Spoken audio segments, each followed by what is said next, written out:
ఏం భయపడాల్సింది లేదు. ఇది మామూలుగా అక్యూట్ గ్యాస్ట్రోఎంటరైటిస్ అనేది చాలా జరుగుతుంది.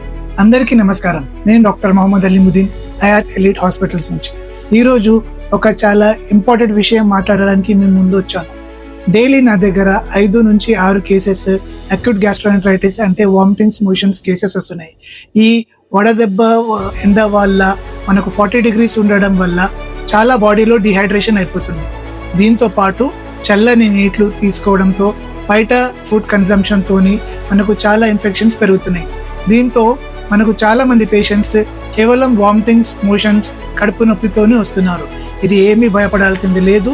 దీనికి మనం హైడ్రేషన్ మంచిగా తీసుకొని ఐవి ఫ్లూయిడ్స్ తీసుకుంటే సరిపోతుంది. అనవసరంగా యాంటీబయాటిక్స్ కూడా ఇచ్చే అవసరం ఉండదు. దీంట్లో మనం సరిగ్గా వాటర్ కంటెంట్, ఫ్రూట్స్ కన్జంప్షన్ చేసుకుంటే దీంతో సరిపోతుంది. ఇలాంటి బాధలతో మీరు ఏమైనా గురిపడతా ఉంటే మీరు ఎప్పుడైనా హయాత్ ఎలీట్ హాస్పిటల్స్కి విజిట్ చేయొచ్చు. Thank you.